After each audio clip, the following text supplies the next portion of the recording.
Does that look Yes. good? All right. So I'm Dr. Sandler. I'm a psychologist up here in Fairfield. I've been doing FRP and dealing with chronic pain for almost a decade now. I'm pretty familiar with the system and the expectations of the system. And Dr. Mark just pretty much summarized what I'm going to talk about, but I'm going to talk about it in a little more detail, hopefully come at it from a few angles to make this clear. Because the way we come at psychotherapy may be a little different than the way you were trained in school or how we might practice in private practice. As I go through this, there's a bit of material. So if you could, please keep your questions until the end, just so I can get through this in a timely way. I know everyone's kind of brain quota is already full for the day, so I'd like to get through this in a timely way. Um, and I'll answer any comments or questions at the end if we can. So short-term CBT for chronic pain.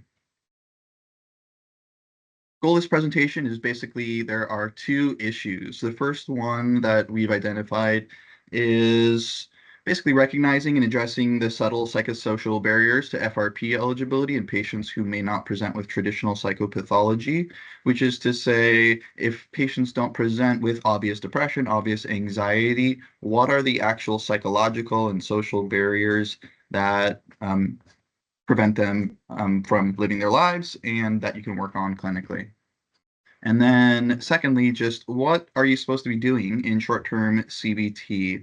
Obviously, you're hired because you have an existing skill set and knowledge and expertise.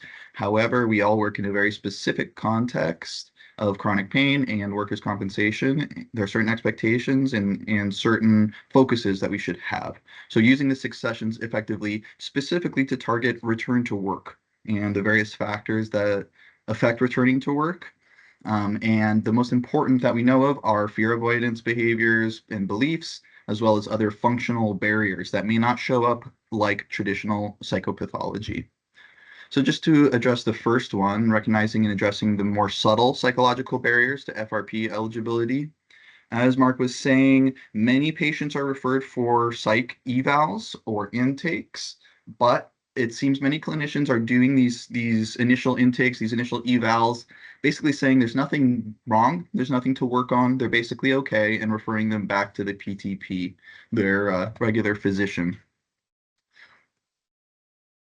What is the issue with this? Well, the most obvious issue is that if you send someone back to CBT saying they have no psych issues and or they're deferring, this is almost certainly going to lead to a missed opportunity for them to be part of our functional restoration program. Why? Because FRPs are very specifically for people that have some psychosocial barriers to recovery. If they didn't have those, they would either be back at work or there are other things like work conditioning that would be more appropriate for them. By saying there's no psych issues, you are also saying essentially FRP would not be a good fit for them as well. Sometimes these patients simply do not meet what we might say are DSM criteria for traditional diagnoses, like they may not have major depressive disorder, they may not have generalized anxiety disorder or panic disorder as probably the three most common we see, but they still face barriers. So the most common that you might find are fear avoidance, like I mentioned before, the beliefs and the behaviors, low self-efficacy, meaning essentially a sense that they're not able to do things in their own life, and catastrophizing of pain. Those all we know are some of the strongest factors in terms of creating chronic pain, and we know that therefore treating them is probably the most important targets for functional recovery and getting people back to work, or at least being ready for work. So there's something to be said about is a bit of a difference between just functional barriers to recovery and traditional psychopathology. Many chronic pain patients, like I said, do not exhibit diagnosable mood or anxiety disorders. That being said, if they're struggling with chronic pain for a year or years, it is basically a given that they're going to have certain psychosocial issues and certain functional barriers. So one example might be someone says, "Oh, I'm fine. I don't have anxiety. I don't have depression." Um, and you might say, "Okay, well then my work here is done. There's nothing really to help you with." But if you were to ask specific questions like, "Are you exercising?" And if not, why not? You might start to see this person actually has fear avoidance, fear of re-injury, fear of flare-up, which is a psychological issue. Right? That fear of re-injury may not show up as a traditional expression of anxiety, for example. They may not even think it is fear, right?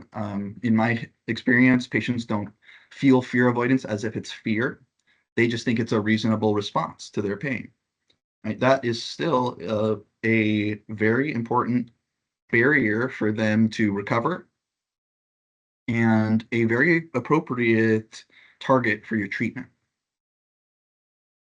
Sometimes these are called subclinical issues because they are below the level of a clinical diagnosis, but in my view, that does not mean they are less important or less serious. I think they are actually some of the most critical issues. Like I said, catastrophizing and fear avoidance are some of the most important variables we have for the development of chronic pain as well as the recovery from chronic pain. So we have to kind of expand our view beyond maybe a traditional view that we diagnose with a DSM diagnosis and then we treat that diagnosis.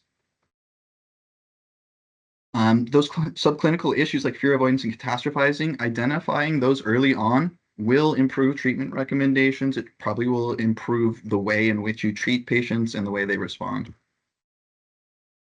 So just briefly, we have to think about why do people not want CBT? And I could do probably an hour-long presentation on this one slide.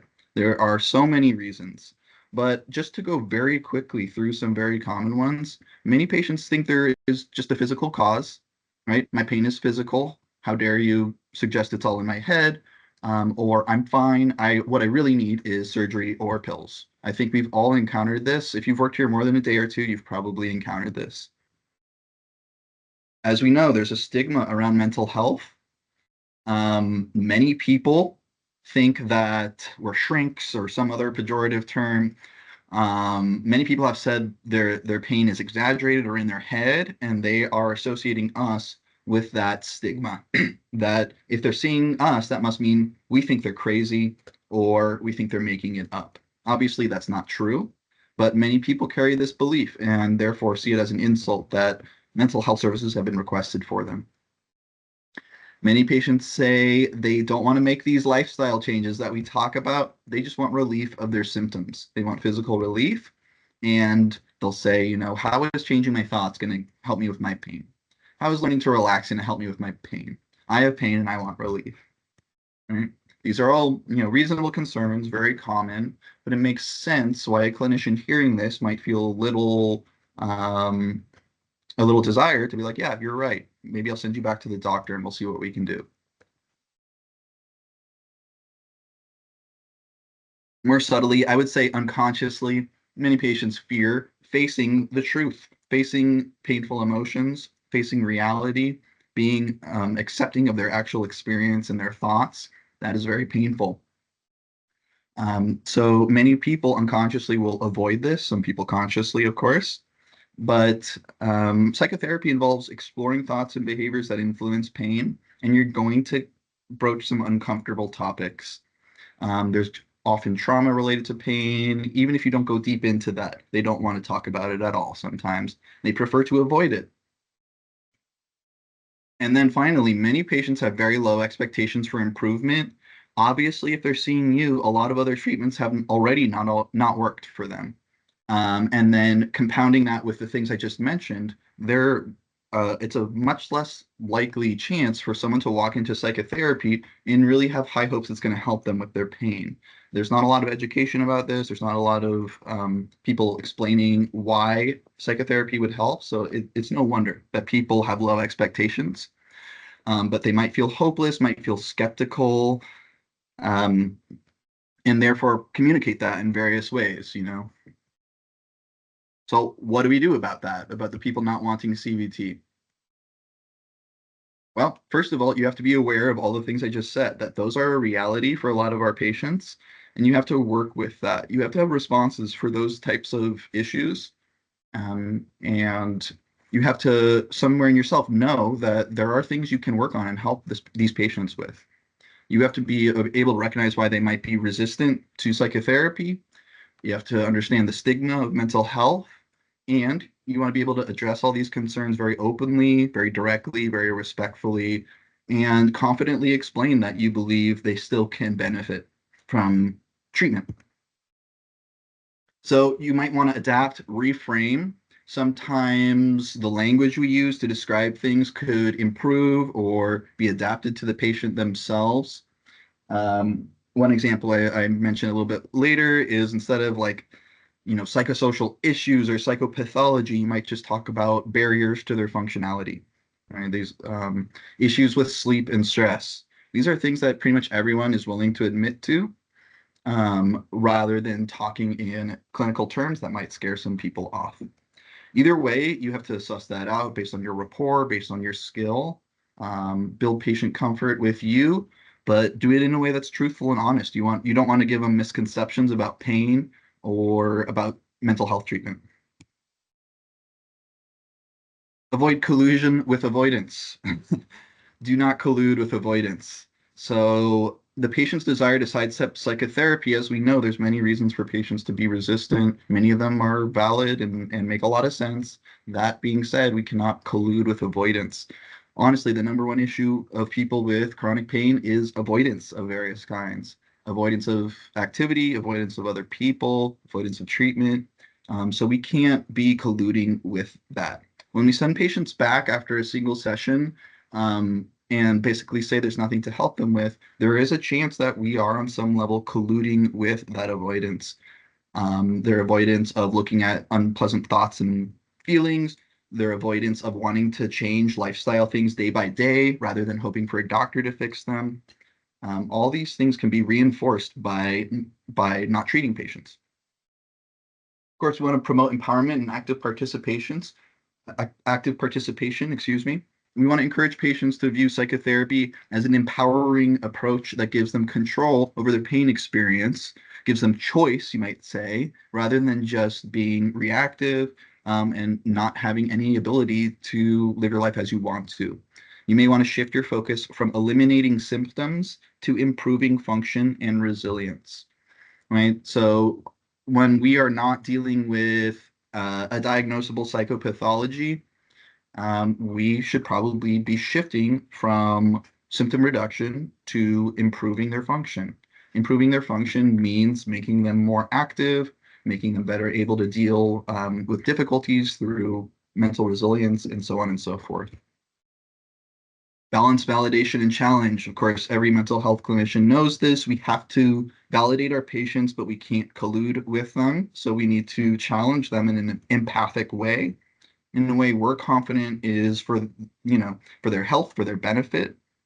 Of course, we want to understand their concerns, show empathy for their concerns, and we have a job to do. We're here to educate them and to give them skills to deal with chronic pain. So how might you figure out these subtle barriers, these functional barriers I'm talking about? There are two tests that we already use in many places. You probably recognize them. So aside from our, pain inventory, our CESD, our GAD-7, or our HAM-D, HAM-A, or our ISI even, those are all our clinical tests we often use in FRP. There's the PCS and the TSK. The PCS is a highly validated scale for pain catastrophizing. There's a lot of good information in there about the way in which they catastrophize. There's a lot of rumination, a lot of magnification, so on and so forth. And there are plenty of people that I've personally seen who will say, they're right as rain, have no anxiety, and yet they're scoring like 40 on the PCS, right? So they're willing to admit certain catastrophic thoughts and beliefs when asked directly, but they don't show up like an obvious anxiety disorder, for example. Same for the TSK. TSK is a scale for kinesiophobia, which means fear of movement, another way to say fear avoidance. And if someone scores 36 or higher on this, they have significant fear avoidance. I can basically guarantee that the vast majority of your patients will score somewhere between 36 to 50 on this test. Even if they score low on GAD-7, even if they score low on CESD, this is often an elevated scale. So one way to identify is through testing. These are validated measures. They're already implemented. I believe these are all in IMS in particular, so you can integrate them into your treatment. You want to encourage patients to share their beliefs and attitudes about their pain, what they wish they could do, and this will often reveal avoidance behaviors or exaggerated concerns about pain and injury. Like I said, if you ask the right things, you'll start to notice that they will admit to things that you know are based in psychological, psychosocial factors, such as catastrophizing, such as fear of re-injury. But if you ask them directly about feeling nervous, anxious, worried, they'll say it's not so bad. So you have to have an ear for this. You have to learn what you're listening for. You can use the scores from PCS and TSK to reinforce your observations and discussions. You should never take testing numbers on their own, right? All clinical testing is meant to be a reinforcement to your interview and your clinical judgment. When you present these results to the patients, you may want to frame them as part of the functional barriers to activity rather than as psychological problems, like I already mentioned. The very language we use to talk about this may reinforce stigma, may activate their resistance in terms of feeling like they're being pathologized or blamed for their pain. And calling them functional barriers is true. That is what they are. Um, Barriers to their functionality, barriers to their activity, barriers to them having a good quality of life, living their life. There's many ways to talk about this that is not as off-putting and stigmatizing. Remember that virtually everyone struggling with chronic pain has A, stress issues, B, sleep issues, and C, fear avoidance. If you honestly have pain for more than a year or two, it's kind of miraculous if you don't have these issues in some level. And if you do, you probably have an amazing support system, already have a lot of mental skills, and so on and so forth.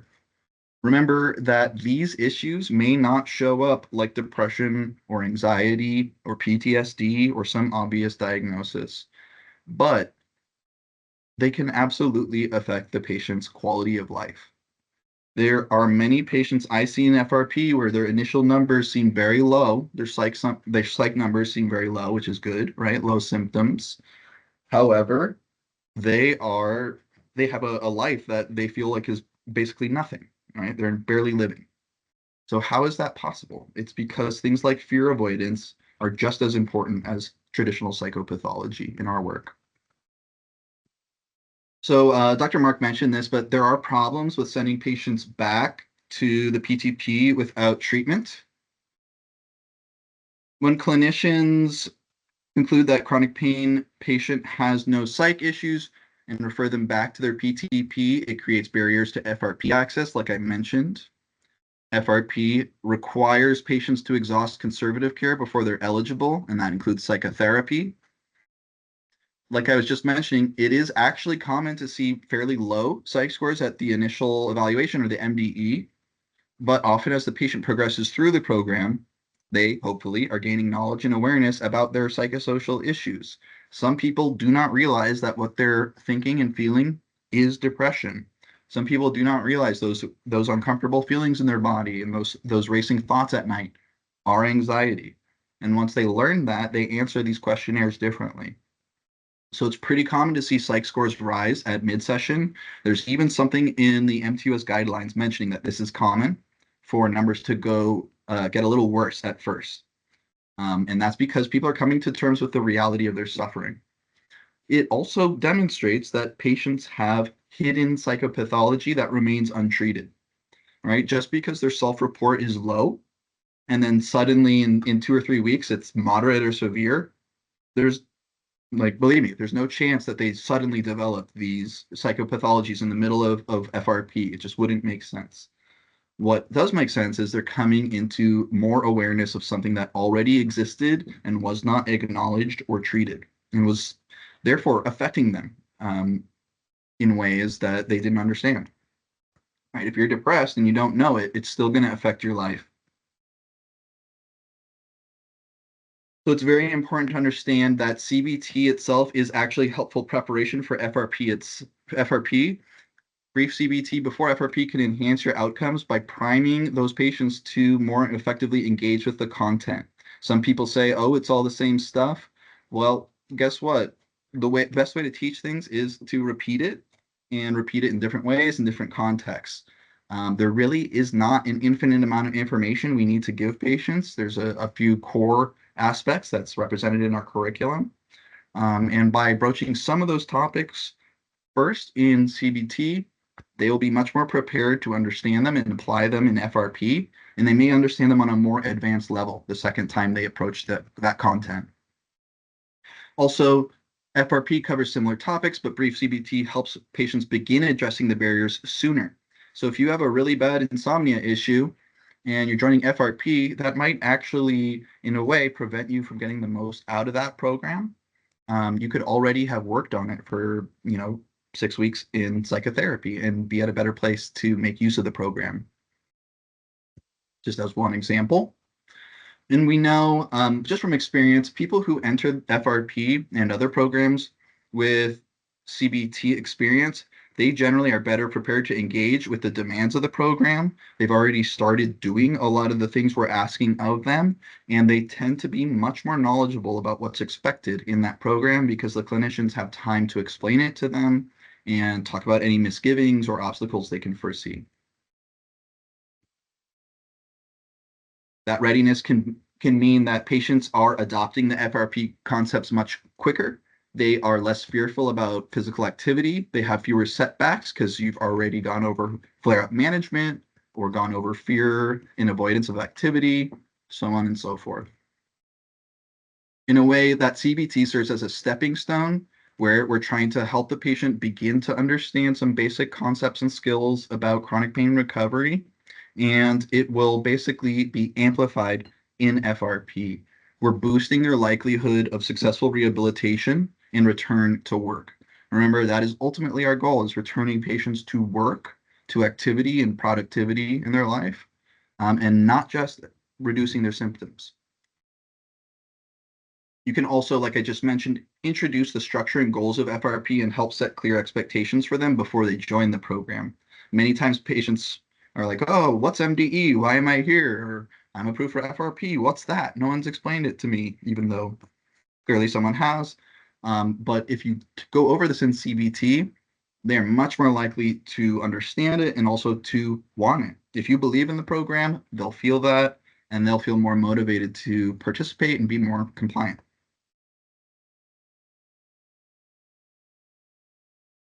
So I'm going pretty quickly here. I really want to get through all of this. I'm going to go into the second section here, making the most of your 6 sessions. And please let me know. Please write down questions so you don't forget them, and you can give them to me at the end. So our short-term treatment, prioritizing key areas in 6 sessions for brief therapy. We often get CBT times 6, which is usually an initial intake and 5 sessions. There is no guarantee that that patient will get any more psychotherapy in the system. So we need to think of it as kind of a 6-session treatment for most patients. Our goal is to use those 6 sessions as effectively as possible to target return to work factors, right? Not symptom reduction, not helping them with depression or anxiety, but helping them with those things so they can return to work. That's the context we need to keep remembering, that ultimately we're in a workers' comp system, and the expectation of us and the patient is all of this treatment is to help them get back to work, or at the very least get back to structured activity. Maximize the limited time. If you only have 6 sessions, you really have to focus on what is the point of all this, what is the goal, prioritizing certain interventions that help the patient's functional recovery. Right. So one example is if you have severe depression and some functional issues, you may be able to address some of those functional barriers in those 6 sessions, and you will probably barely touch the severe depression if that's all you focus on. So we have to remember the context of 6 sessions, the limits basically that we're working in. Addressing return to work goals like fear avoidance, promoting activity, addressing catastrophizing, those are crucial for physical function and generally for their independence. I keep saying function, but one way to think of this psychologically is their self-efficacy. We even have a test for that, the PSEQ. But just in general, I'm talking about a patient's subjective sense that they are capable. They're able to do ADLs, they're able to work, they're able to do the things they want to do. That is what we're focusing on, and that's functional outcomes. Oops, avoids premature trauma exploration. Brief CBT is frankly not designed for deep trauma work. There is not enough time and there's not enough support, nor is there any guarantee for consistency, either in terms of delays in gaps in treatment, or there are times people see different clinicians for various reasons, referred out, et cetera, et cetera. If you have 6 sessions, it really is not designed for deep trauma work. That can require a longer, more stable therapeutic environment, and often is best addressed after the patient's immediate, more functional needs are met. There are exceptions to this, of course. However, in general, as a rule, our focus is on return to work in a very brief set of 6 sessions. Finally, we want to prepare for FRP. Focusing on return to work ensures patients are psychologically and functionally prepared for the demands of FRP, which will basically amplify everything from the psychotherapy, further support them in their rehabilitation journey, and combine the psychosocial aspects with the more physical demands of the program. So what might that look like? Session 1, the evaluation, the intake,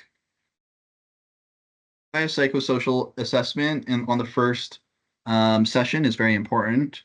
So that includes bio, right? We often talk about how doctors might forget about the psychosocial aspects of treatment. Well, we can't do that in reverse, right? We can't forget about the bio, the physical aspects. So we need to include in our assessment their physical activity levels, their difficulties with increasing that activity, their social activity levels, their nutrition, sleep, stress, etc. All that stuff that you're familiar with. But do not leave out the physical activity levels and fear of activity. We want to establish functional goals versus symptom reduction. You do your brief intake and you want to find out what are your goals based around functionality. What do you want to be able to do? Symptom reduction is only part of what we do. As clinicians in general, and especially in this context of workers' comp, symptom reduction is in service of greater functionality. So it is important. It matters. Some people can't focus on functionality if they're too anxious, for example, but the whole point of working on that anxiety is ultimately to increase their functionality. Here are 5 questions to help identify functional goals in psychotherapy. Please do not just read these off to your patients word for word. Just get a sense of what I'm saying here and make it, authentic to your own clinical voice. Number 1, what activities or tasks are you currently avoiding because of pain or other challenges? You might say or other things and see what comes up. How would your life change if you could start doing those activities and tasks again? You're trying to get at the motivation there. What are the specific things you want to be able to do at work or in your daily life that feel difficult or overwhelming right now? This is a standard question you should be asking anyways, but it is a very simple question to try to get at the basic things in their lives that they want to be able to do. You're going to hear, I want to be able to pick up my grandkid. I want to be able to go biking, hiking, traveling, go out bowling, golfing. All those things matter, aside from them wanting to be able to work.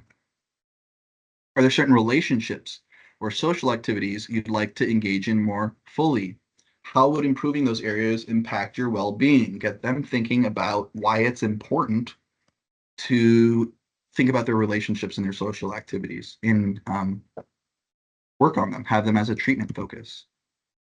How would you describe an ideal day for yourself? How would you describe an ideal week for yourself, including both personal and work-related activities?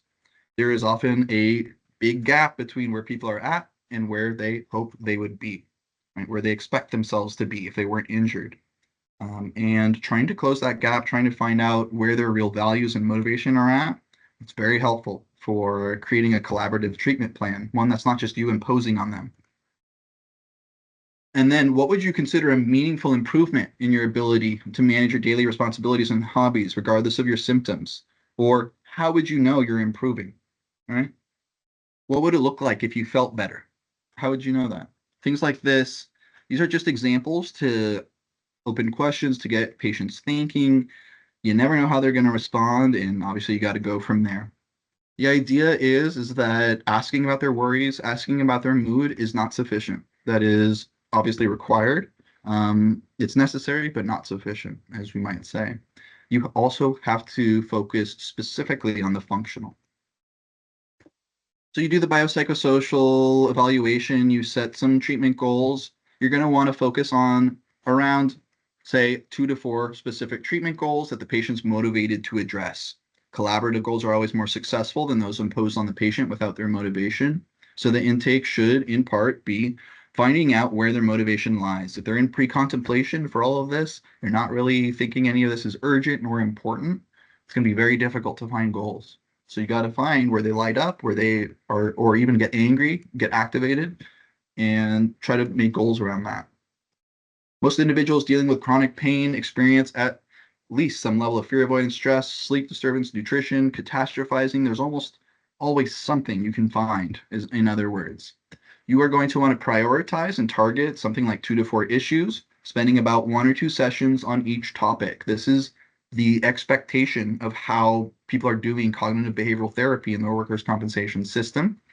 And you want to prioritize treatment goals based on the urgency, based on patient motivation, like I've said 10 times already. Include the check-in, include a review of the previous sessions. You want to, at the beginning of your sessions, then you want to focus on educating the patient on this new topic, introducing something else like a technique or some kind of behavioral activation, some kind of task or homework for them. Some of you may know that the VA actually has a very large treatment manual for chronic pain. They actually have 2 different treatment manuals. One is brief and one is just a general treatment manual. And the VA is generally seen as a very high standard for the treatment of chronic pain. Just to give you a sense of how they manualize their treatment, and I can send you this PDF if you would like to look at it in more detail. They have a brief 6-session chronic pain for CBT for veterans in particular, but obviously it's relevant to anyone with chronic pain. So they have session 1 is education and goal identification, everything I was just talking about. And they often do a little bit of education on acute versus chronic, what is chronic pain in the first session. Session 2 is activities and pacing. With that session, there is a commitment to some kind of activity with time-based pacing. So you're going to spend some time saying, let's figure out one activity that you're going to commit to for a week and log it, how long you're doing it, and what breaks you're taking, and we'll review it next week. Session 3, if that all goes well, you review obviously the previous session and relaxation training. They often emphasize progressive muscle relaxation because there is an immense amount of research around that in particular for helping with relaxation, desensitizing the nervous system, and generally helping people reduce stress. Sessions 4 and 5, they call cognitive coping, and that involves a lot of education on how thoughts affect pain, in particular, how negative or catastrophic thoughts affect pain and keep you stuck in the chronic pain cycle. Maybe the first session, you ask them to keep a little thought log for a week. Maybe in the next week, you work on specifically cognitive restructuring of challenging certain negative or catastrophic thoughts that they've identified.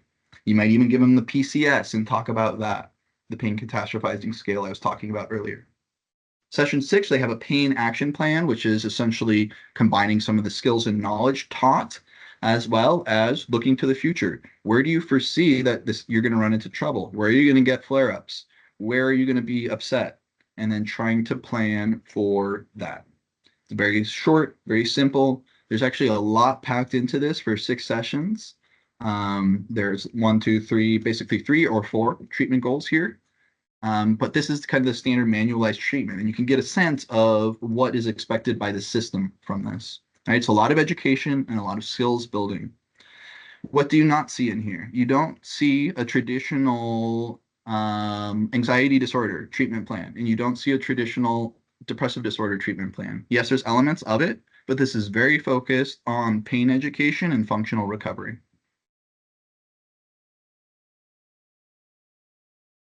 Consider these treatment goals for sessions. Aside from what I just listed in the VA manualized treatment, pain education itself is a valid treatment goal. There is actually evidence that people who are educated or knowledgeable about pain actually have reduced pain intensity and more treatment adherence. They're more likely to actually do all the other stuff you ask of them. So, pain education, acute versus chronic, the biopsychosocial nature of chronic pain, central sensitization, your nervous system, all that stuff is a valid treatment goal. Sleep hygiene is also a valid treatment goal. You may spend one session going through sleep hygiene. I even have a checklist if you would like to use that just to go with the patient, figure out what issues they're having, and then spend a week keeping a sleep diary and focusing on those sleep hygiene issues, just as one example. Nutrition and eating. We can't give specific nutritional advice in the sense of telling them to eat this or that. There are, however, very standard nutritional pieces of advice from the IASP, the International Association, the Study of Pain. They're very obvious recommendations, but other than that, and I can link those for you if you're wanting to share those. But the idea of, are you skipping meals? Are you eating regularly? Do you understand the importance of a regular metabolism? Are you just eating a lot of sugars and fatty foods? Are you eating any fruits or vegetables? These are valid points to bring up, or at least in the very first biopsychosocial evaluation. Your social engagement is a valid target for treatment, right? Social activity implies functionality. Are you going out? Are you moving around, talking to friends, living your life? These are all tied to increased functionality. You might also spend some time about communication issues, spend some time about building a support network. You might also focus on mindfulness, one module or a week or two, introducing some basic mindfulness techniques. This is different from relaxation, right? Progressive muscle relaxation is not exactly the same as having a present moment focus where you are not attached and non-judgmental of your thoughts and feelings. ACT may call some of that cognitive diffusion, in particular, of not associating with the negative thoughts and feelings. But mindfulness itself is a valid treatment goal, especially if you feel like it would somehow alleviate the issues that are preventing them from being more functional. Again, you are all licensed clinicians, for the most part, at least, you're very close, but you are all very skilled. You all have expertise. These are just ideas out there. It's up to you to take this information and put it in your own voice, your own style, as well as understanding empathically where your patient is at and what they're motivated to do. So, as mental health clinicians working with chronic pain patients, you actually have a very unique opportunity to transform these people's lives in a very brief treatment window. If you're focusing on the goals that improve what they're doing with their life, their functional goals, if you make them feel more ready to return to work and productivity, you are empowering them not just to manage their pain, but to reclaim their lives and independence. I keep mentioning this over and over again, but this is about them living a life that's worth living. It's about the quality of life. It's about living a meaningful life, right? And simply reducing anxiety and depression often doesn't bring about that more positive goal of reclaiming meaning and purpose in life and independence. So you have a very impactful role potentially. You should embrace that. You should know every session you lead, every barrier you dismantle. It brings those patients one step closer to meaningful improvement, to being more resilient in general, and ultimately having renewed hope for their life. If patients start having hope, they start envisioning a future, they start making goals, and they start working toward that future. Your commitment to a structured, practical approach makes a profound difference, enhancing the quality of life for those navigating the complex journey of chronic pain. So, obviously, some of you are going to be more structured, some of you are going to be less structured. We all come from slightly different theoretical orientations and so on and so forth. But there is an expectation that at the very least, we're using this time to focus on return to work, uh, an improvement of functionality, an improvement of their quality of life, preparing them for FRP, regardless of if they have, severe anxiety or if they have a depression diagnosis or PTSD diagnosis or whatever else. And now I'll take a breath. Thank you. I think I ran over about 5 minutes. If you're still here, appreciate it. But thank you. Let me stop Hey, sharing. thank you, Dr. Sandler.